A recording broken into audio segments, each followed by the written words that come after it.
You know, Clara, every time I see you and Max, it's like the two of you have your own language. It's incredible. He listens better than most people I know. That's because Max is special. But it's more than that. Clara, everything you've done, the maps, the rescues, it's inspiring. Inspiring or not, Maria, sometimes it feels like people only see what I can't do. And some people? They don't even want to see that. Ignore them. They don't know your story.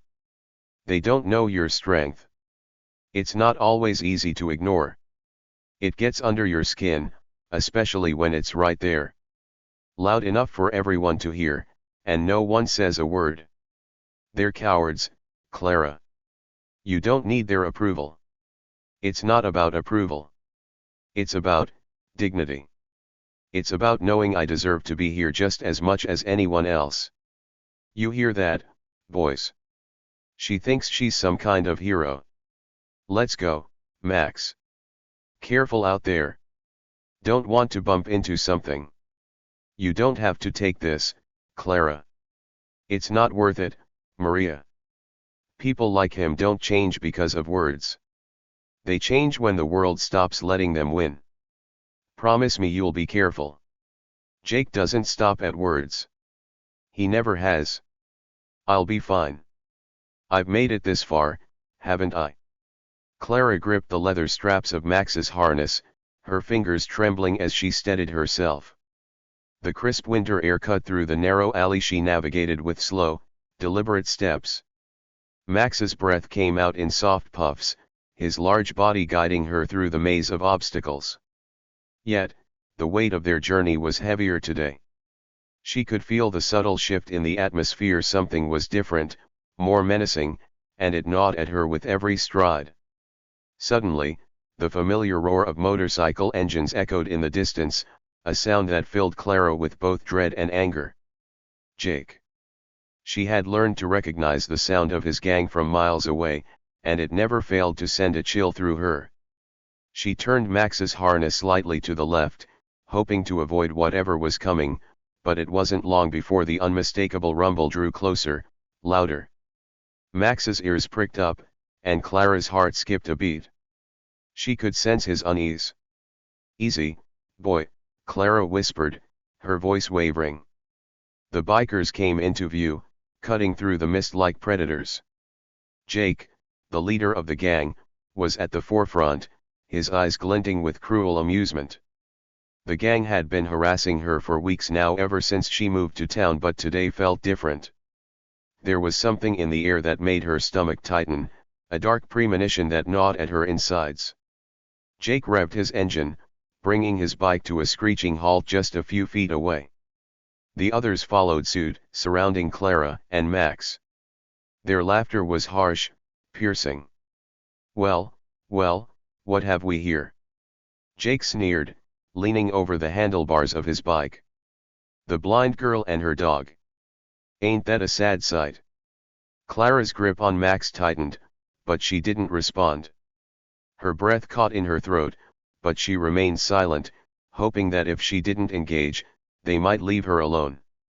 But Jake wasn't done. He rolled his bike forward slightly, the tires grinding against the pavement with an unnerving sound. "You think you're safe, don't you?" Jake mocked, his voice dripping with contempt. "You think that dog of yours is gonna protect you?" Max growled, a deep, low sound that rumbled in his chest. Clara could feel the tension in his muscles, ready to spring into action. She placed a hand on his head, offering him a soft touch to steady him.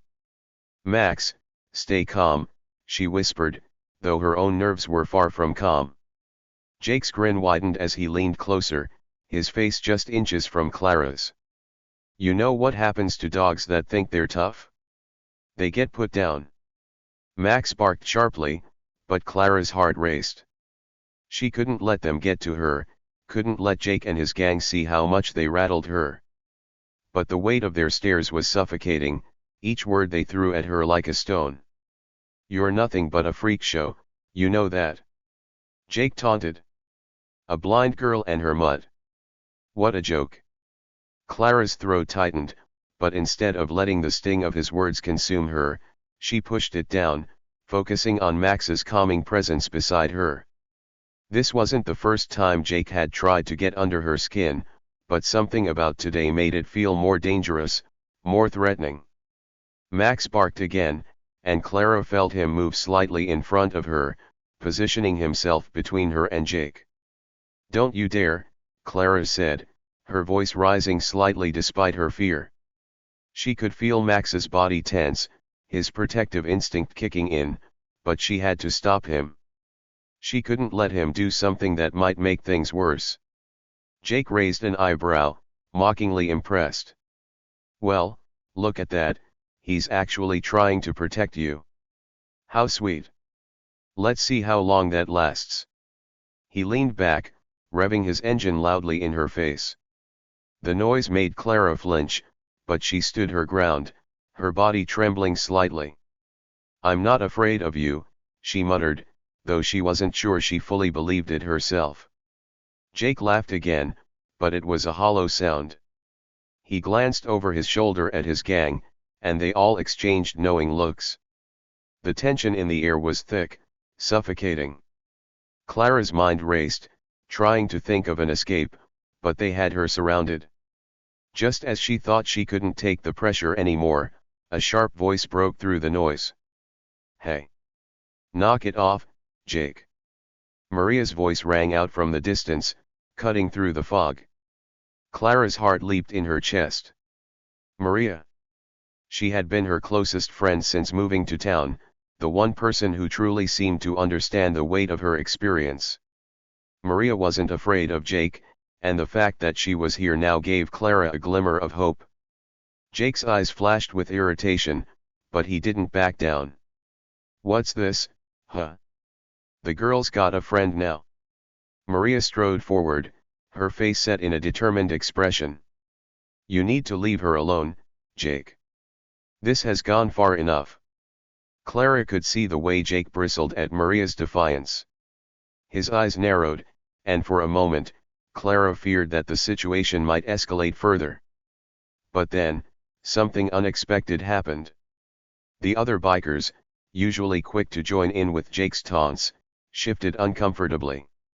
They knew Maria, and they knew she wasn't one to back down. "You really think you can stand up to me, Maria?" Jake sneered, his grip tightening on the handlebars. Maria didn't flinch. "I'm not afraid of you." The two stood facing each other, the silence heavy with unspoken tension. Clara's breath was shallow as she stood behind Max, who was still positioned protectively in front of her. She could feel the weight of the moment, the fragile balance between fear and strength. For the first time in a long while, Clara felt like she wasn't alone in this fight. Jake's gaze flicked between Maria and Clara, his smirk fading as the realization set in that this time, things were different. With a final sneer, he revved his engine and spun his bike around. "Whatever. This isn't over," he spat, and with that, the gang sped off into the fog, their engines fading into the distance. Clara stood there, shaking, her heart pounding in her chest. She wanted to collapse in relief, but something inside her held her up. The moment felt significant, like a small victory in a long battle. It wasn't much, but it was enough to remind her that she wasn't powerless. Maria approached her, her face softening as she took in Clara's shaken expression. "You all right?" she asked gently. Clara nodded, swallowing hard. "Yeah. I think I am." Maria smiled, wrapping her arm around Clara's shoulders. "You've got this. You've always had this." Clara allowed herself a small smile. For the first time in a long while, she believed it too. The wind howled through the mountains, biting at Clara's skin as she adjusted her scarf, trying to shield herself from the cruel cold. Max trotted beside her, his fur a stark contrast against the whiteness of the snow. The cafe was bustling with the usual chatter, but today, the air felt tense, charged with something heavier than just the incoming storm. Clara had been trying to enjoy a warm cup of coffee, hoping for a small moment of peace, but the conversation around her was hard to ignore. "It's all over the news," a voice at the table beside her spoke up. Jake and his gang, reckless as ever, decided to ignore the storm warnings and head into the mountains. Clara froze. She had heard the name Jake far too many times in recent months. His gang had tormented her for weeks, mocking her blindness, and testing the patience of everyone who stood by her. She couldn't shake the image of his smirk, or the hurtful words he so carelessly threw her way. "They're in serious trouble," another voice chimed in, a man's voice now, filled with concern. "The Avalanches hit hard. We haven't heard from them in hours. If they're alive, it's a miracle." Clara's heart skipped. She didn't care for Jake, not after all the cruelty he had shown, but she couldn't ignore the knot of fear in her stomach. An avalanche in these mountains, people might be trapped, helpless. The town had no trained canine unit to search for survivors. It was just the way things were small towns without resources. No one was prepared for something like this. "I can't believe they went up there, not after all those warnings," the woman next to Clara muttered. "They should have known better." Clara's mind raced, her hands tight around her mug. Max, sensing her unease, nudged her gently with his nose. She petted him absent-mindedly, trying to focus on the conversation. She wanted to turn away, to block out the voices, but something inside her tugged at her, demanding her attention. As the chatter continued, Clara overheard a phrase that caught her attention. "We need someone who knows how to track. Someone who can find them in that snow. Without the right training, we might lose them." Clara stood up, almost without thinking. Her heart was pounding in her chest as she approached the small group huddled in the corner. Her breath was ragged, but she forced herself to stay calm. "I have Max," she said, her voice firm despite the shaking in her hands. The room went quiet as people turned to look at her, surprise in their eyes. "Max?" the man asked, his eyebrows furrowing in confusion. "You mean your dog?" Clara nodded. "He's trained for search and rescue. He can track scents in the snow, find people. He can help." For a moment, no one spoke. The group exchanged uncertain glances, clearly unsure of what to make of Clara's sudden proposal. "You're sure he's up for this?" the woman finally asked, her voice skeptical. "This is a dangerous situation, and we don't have time to waste." Clara's heart raced, the weight of her decision heavy in the air. Her past fears, the years of harassment, the moments of self-doubt, the lingering thoughts of whether she truly belonged pressed against her. But she couldn't let that stop her. She couldn't let fear take control again. "I know Max," she said, her voice gaining strength. "I trust him, and he trusts me. We've trained together. He's the best chance they've got." The group exchanged glances once more, and this time, Clara could see the flicker of hesitation melting away, replaced with a quiet understanding. "All right," the man said finally, nodding his approval. "Let's do it. If Max can help, we're taking him." The decision was made, and soon, Clara and Max were at the front of a small team of volunteers, huddling against the worsening winds as they prepared to brave the storm. The snow had started to fall heavily, the ground already coated in a thick layer of ice and snow. The air was biting, colder than anything Clara had felt before, and the wind howled like a beast in the distance. But Clara stood tall, her heart filled with resolve. Max stayed close by her side, his presence grounding her. She could feel his heartbeat, steady and reassuring beneath her hand. He was ready, as always.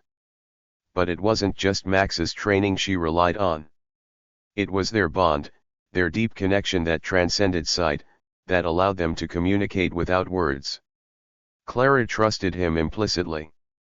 The group trudged forward, the snow crunching beneath their boots, the howling winds forcing them to shield their faces.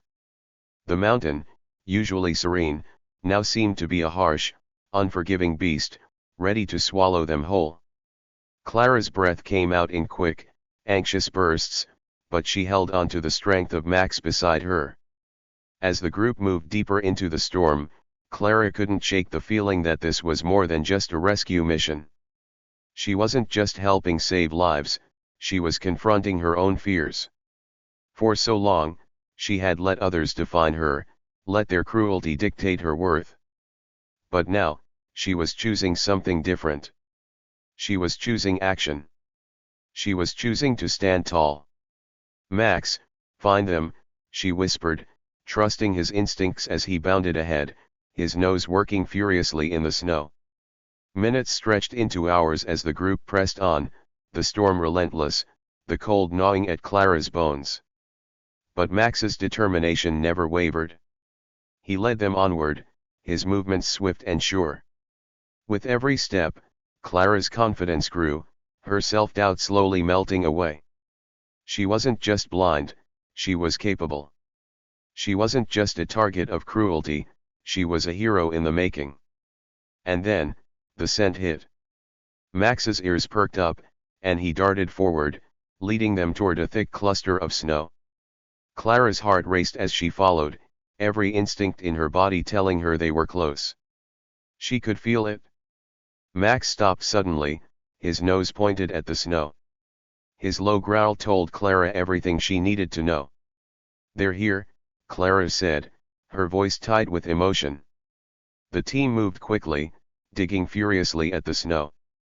And then, they uncovered the body Jake. Clara's breath caught in her throat. She could barely believe what she was seeing. Beneath the frostbitten exterior, Jake lay half-conscious, his face pale and battered. The realization hit her like a punch to the gut. This was Jake, the same man who had tormented her for so long. Her emotions wavered between rage and compassion. She had every right to walk away, to leave him there to suffer. She could turn her back on him, just as he had turned his back on her. But then, something inside her shifted. She couldn't do it. She knelt beside him, her voice soft but firm. "Help him," she said to the rescue team, her tone steady. "We have to help him." The others hesitated, but Clara's unwavering conviction moved them. They sprang into action, working together to pull Jake from the snow and get him to safety. As they did, Clara's heart pounded in her chest. This wasn't just about saving a man who had hurt her, it was about something more. It was about proving to herself that she was stronger than the prejudice, stronger than the anger that had once defined her. As Jake was lifted into the sled, his eyes met hers, tired, broken, and full of confusion. For a moment, there was silence. Then, a flicker of something changed in his gaze. A crack in the armor he had built around himself. And Clara, for the first time, saw a glimpse of the person he could be. They weren't enemies anymore. Maybe, just maybe, they could find a way to heal. The winds howled, but Clara stood tall, her heart steady. The storm had not defeated her. She had conquered it, just as she had conquered her own fears. Clara was sitting on the porch, her hands wrapped around a warm cup of tea, Max at her feet, his body relaxed but alert. The air was crisp, the kind of stillness that comes before a storm, almost too quiet. It had been weeks since the rescue, weeks since she and Max had ventured into the mountains and found Jake. She hadn't expected to see him again, not after what happened. But life had a way of turning things around when you least expected it. She heard footsteps approaching from the gravel road, slow and deliberate. She didn't need to see to know who it was. She stood up, her heart racing slightly in her chest. Max perked up too, his ears going stiff, his tail twitching with a quiet recognition. She felt the weight of the moment, the air thick with both tension and possibility. "Clara." Jake's voice called out softly, filled with uncertainty. She didn't speak at first, letting the silence stretch. It was hard to reconcile the person standing there with the one who had tormented her months ago. He was different now, his shoulders were slumped, his eyes tired, but there was something else there too, something that wasn't there before. Guilt. Regret. She wasn't sure, but she wasn't about to make it easy for him. Jake, Clara finally said, her voice steady but cautious.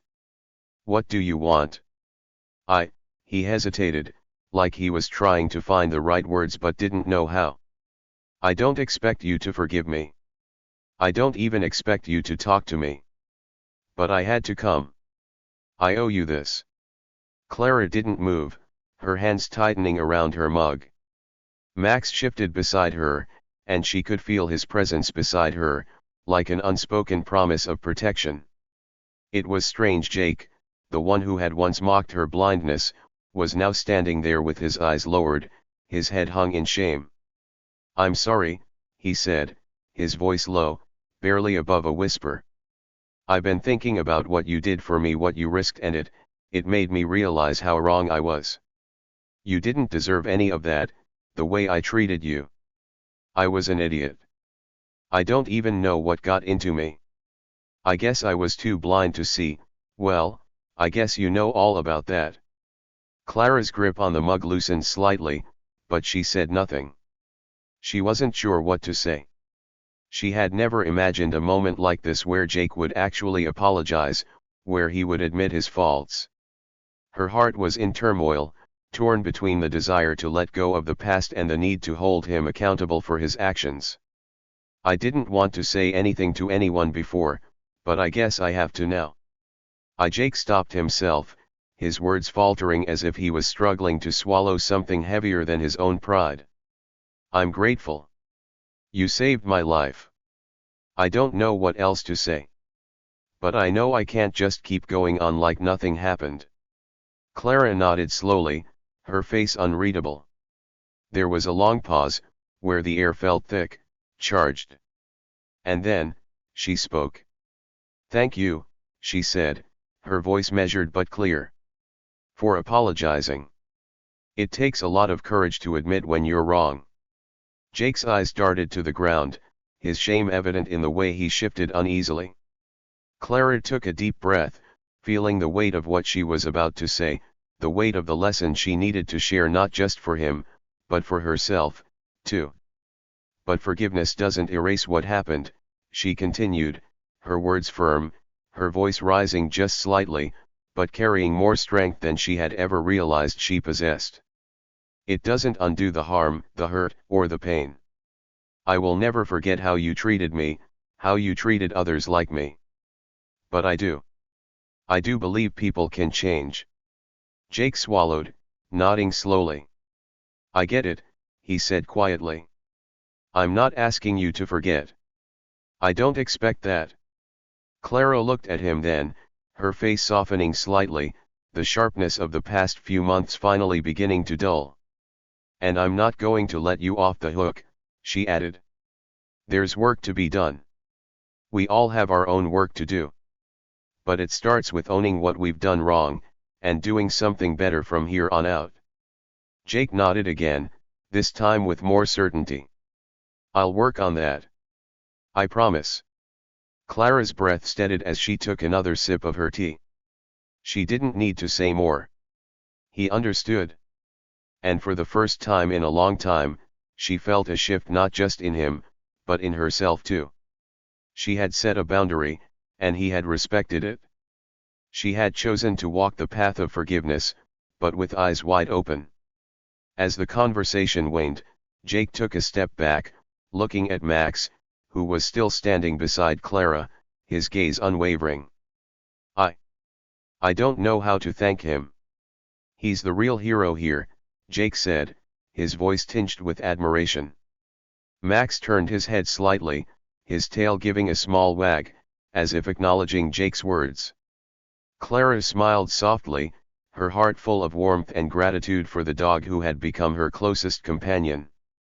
You don't have to thank him, Clara said quietly. But you should think about what it means to be a hero. Sometimes, it's not about big moments. It's about doing what's right, even when it's hard. Even when it costs you something. Jake stood there for a long moment, taking in her words. Finally, He nodded and turned to leave, but not before one last glance back at Clara. "I'll remember that," he said. "Thank you." As Jake disappeared into the distance, Clara stood still for a moment, feeling the weight of the conversation sink in. The storm that had passed through her heart in those moments left a calm in its wake. The town, once so divided, had begun to feel different, like there was hope after all. And then, she felt the small tug of something inside her. A flicker of clarity. The local journalist's story about the rescue had spread like wildfire through the town, and now, there was something different in the air. More people greeted her in the streets, nodding with understanding and respect. They weren't just acknowledging her act of bravery, they were acknowledging the transformation happening within the town itself. Clara had become a symbol, not just of strength, but of the possibility of redemption. Max's skills had proven invaluable, but it was Clara's courage and her willingness to challenge prejudice that had left a lasting impression. The townspeople began to gather around her, not just to express their gratitude, but to listen. Conversations that were once avoided, swept under the rug, now took place in the open. One afternoon, Clara found herself at the town hall, surrounded by a small group of community leaders, all eager to hear what she had to say.